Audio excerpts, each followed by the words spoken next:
शिवपूजन पाठक जी, पूर्व प्रदेश महिला मोर्चा के अध्यक्षा आरती सिंह जी और यहाँ पर उपस्थित हमारे सभी सम्मानित मीडिया के भाइयों और बहनों, आज जो मैं आपके बीच उपस्थित हुआ हूँ इस बात के लिए कि 11 मार्च महाशिवरात्रि के दिन भारतीय जनता पार्टी प्रदेश महिला मोर्चा के पदाधिकारियों और कार्यकर्ताओं ने राष्ट्रीय योजना के तहत कांग्रेस के मुख्यालय पर विरोध प्रदर्शन करने के लिए गए हुए थे। विरोध प्रदर्शन का विषय वस्तु यह था कि महिला दिवस 8 मार्च के शुभ अवसर पर हरियाणा के पूर्व मुख्यमंत्री दीपेंद्र सिंह हुड्डा जी ने महिलाओं के कमर में रस्सी बांधकर और उनको ट्रैक्टर में बांधकर ट्रैक्टर खिंचवाने का काम कर रहे थे। यह उनका विरोध प्रदर्शन था, हो भी सकता है, लेकिन आखिर महिला दिवस के अवसर पर महिलाओं के कमर में रस्सी बांधकर और ट्रैक्टर से बांधकर खिंचवाना कहीं न कहीं कांग्रेस के इस मानसिकता का परिचायक है कि महिलाएं कांग्रेस के लिए बंधुआ मजदूर के समान हैं और उसी का विरोध प्रकट करने के लिए पूरे देश के अंदर महिला मोर्चा की हमारी तमाम महिलाएं कांग्रेस मुख्यालयों पर शांतिपूर्ण ढंग से विरोध प्रकट करने गई थी। और इसी क्रम में सरदानंद रोड स्थित कांग्रेस के मुख्यालय में हमारी प्रदेश अध्यक्षा श्रीमती आरती कुजूर जी के नेतृत्व में सैकड़ों महिलाएं गई थी और वहाँ पर नारेबाजी कर रही थी। इसी बीच कांग्रेस के नेता हैं आलोक दुबे जी, उनके मुंह पर हाथ रखकर और उन्हें चुप कराना चाहते हैं। निश्चित रूप से लोकतंत्र के अंदर किसी की आवाज़ को आप दबा नहीं सकते हैं।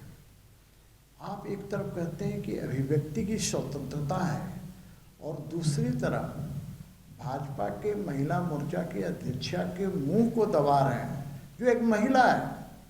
तो इससे कहीं न कहीं यह प्रदर्शित होता है, परिलक्षित होता है कि कांग्रेस की नज़र में महिलाओं का कितना सम्मान है। मैं बहुत पुरानी कई घटनाओं का जिक्र नहीं करना चाहता, लेकिन हाल के दिनों में ही मैंने देखा है कि किस प्रकार से कांग्रेस के लोग आपस में लड़ते हुए महिलाओं के ऊपर हाथ भी उठाने का काम किया है। तो कहीं न कहीं यह उनके डीएनए में है, यह उनके संस्कार में है। कांग्रेस इसी प्रकार के संस्कार को सिखलाने का काम करती है। एक तरफ हम महिलाओं के सम्मान की बात करते हैं, महिलाओं को सम्मान देने का काम करते हैं, दूसरी ओर कांग्रेस इस तरह के हरकत करके इस बात को प्रदर्शित करता है कि उनकी नज़र में महिलाओं का कोई सम्मान नहीं है। भारतीय जनता पार्टी इसकी घोर निंदा करती है और कांग्रेस के तमाम बड़े नेताओं से आग्रह भी करती है कि उन्हें इस कृत्य के लिए, उनके कार्यकर्ताओं ने जो कृत्य किया है उसके लिए उन्हें सार्वजनिक रूप से क्षमा मांगनी चाहिए। तो आज का विषय वस्तु यही था। निश्चित रूप से मैं ये कहूँगा कि कांग्रेस को अपना चरित्र को बदलना चाहिए। आप एक तरफ राजनीतिक पार्टी हैं, आप सत्ता में इतने चूर हो गए हैं कि विपक्ष उन्हें अब बर्दाश्त नहीं हो रहा है, तब इस तरह की घटनाओं को आप अंजाम देने का काम कर रहे हैं। और ख़ास करके महिलाओं के साथ जो कर रहे हैं, क्योंकि महिलाएं हमारी माँ भी हैं, बहन भी हैं, बेटी भी हैं, तो महिलाओं के साथ किसी भी प्रकार का बदतमीजी भारतीय जनता पार्टी बर्दाश्त नहीं करेगी और उसका मुंहतोड़ जवाब देने का काम करेगी। धन्यवाद। मैं अभी जस्ट थोड़ा देर पहले मैंने कोई चैनल खोला था, तो मैंने देखा बंगाल में निश्चित रूप से यशवंत सिन्हा जी भारतीय जनता पार्टी में हमारे नेता थे। अब वो बंगाल चले गए, उसके पहले भी बंगाल गए थे। जब एक बार वही क्या ब्रिगेड परेड मैदान बोलते हैं ना, तो सारे विपक्ष के लोग एक साथ थे, तो उस समय भी गए थे, बिहार में भी थे। तो सवाल यह है कि आज के दिन माननीय यशवंत सिन्हा जी हमारी पार्टी में नहीं हैं, तो स्वतंत्र हैं किसी भी पार्टी के लिए प्रचार करने के लिए, आज विचारधारा के साथ नहीं है। तो जो है हम उसकी बात करते हैं, जो हमारी पार्टी में नहीं है तो कुछ भी करने के लिए स्वतंत्र है। ये बात मैं बता रहा हूँ, आपने देखा होगा बिहार में भी, अब बिहार में भी उसके जेएमएम के नेता कितना पैतरा मार रहे थे। फिर मैं देखा कि बंगाल में पैतरा मार रहे थे।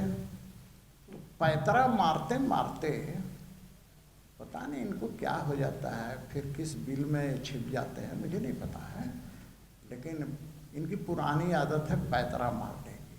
ठीक है, इनको समझ में आ गया कि वहाँ चुपे चाप कोमल छाप है ना, तो समझ में आ गया इनको खेला चोलवे नहीं।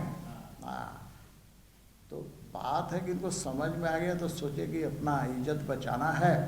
तो भाई अब देखिए विपक्ष के लोगों में तो उनका कोई राजनीतिक चरित्र नहीं रह गया। आप देख रहे होंगे एक तरफ कांग्रेस केरल में लेफ्ट के खिलाफ चुनाव लड़ रही है और बंगाल में लेफ्ट के साथ गठबंधन है, तो इनका ऐसे ही चलते रहता है। इसलिए ये सब कोई खास बात नहीं है। और यहाँ मैंने पढ़ा आज रामेश्वर हुआ जो बोले कि गठबंधन पर कोई असर नहीं पड़ेगा, वो तो मैं भी मानता हूँ, मजबूरी है। मोदी जी से डर सबको है, भाजपा से डर सबको है, तो भाई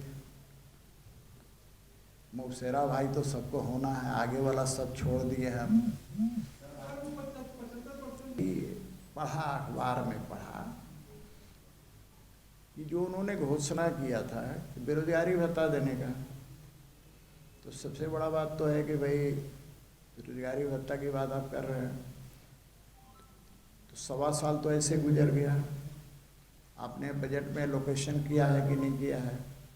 तो ये बहुत सी ये कहते हैं कि भाई निजी कंपनियों में, निजी कारखानों में 75% आरक्षण यहाँ के नौजवानों को देंगे।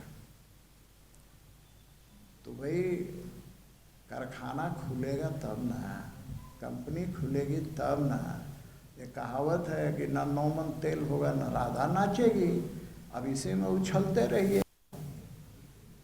बिहार में भी तेजस्वी बोला था ना कि 10 लाख रोजगार देंगे, 10 लाख नौकरी देंगे। तो सवाल है कि यहाँ भी लोगों को कुछ दिन इसी प्रकार भरमाते रहेगा ये सब। एक बात मैं कहूँ, मैं आज अखबार में देखा हमारे माननीय मुख्यमंत्री जी ने भी साइकिल चलाया है।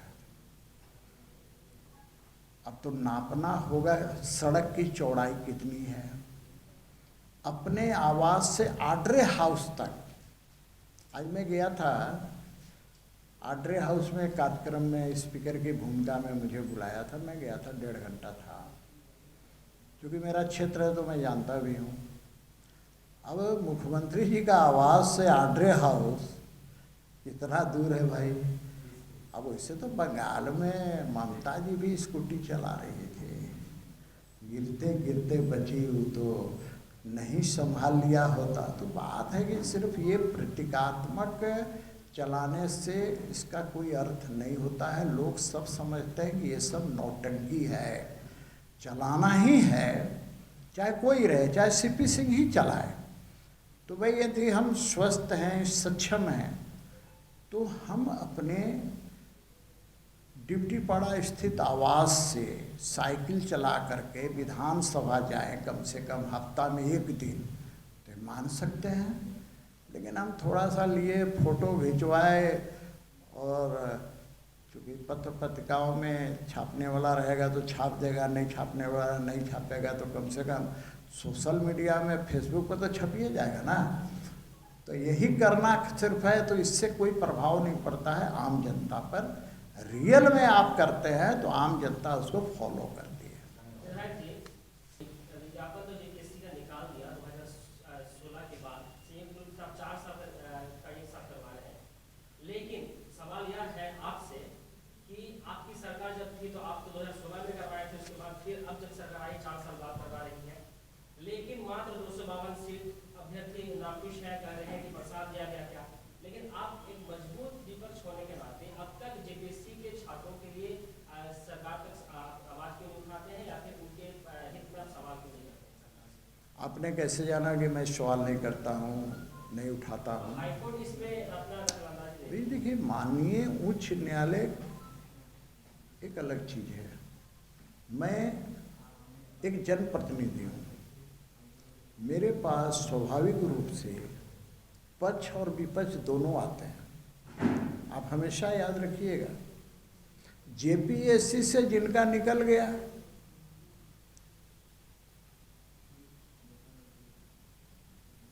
तो ठीक है, जिनका नहीं निकला वो कहते हैं इसमें ऐसी गड़बड़ी है। और जब उस पर फिर कार्रवाई होती है तो जेपीएससी वाले जो इनका निकल गया वो फिर आते हैं कि नहीं नहीं वो तो सही है, जिनका नहीं निकला वो कहते हैं कि गलत है। तो एक जनप्रतिनिधि होने के नाते बैलेंस भी बनाना पड़ता है, साथ में ये देखना पड़ता है कि क्या सही और क्या गलत है। लेकिन इतना मैं ज़रूर कहना चाहूँगा कि झारखंड बनने के बाद से ही जेपीएससी पर अंगुलियाँ उठती रही हैं, चाहे सरकार किसी की भी हो। देखिए, मैं इस बात में विश्वास ही नहीं करता कि सरकार किसकी थी और किसकी नहीं है। सरकार सरकार होती है। जेपीएससी एक संवैधानिक संस्था है।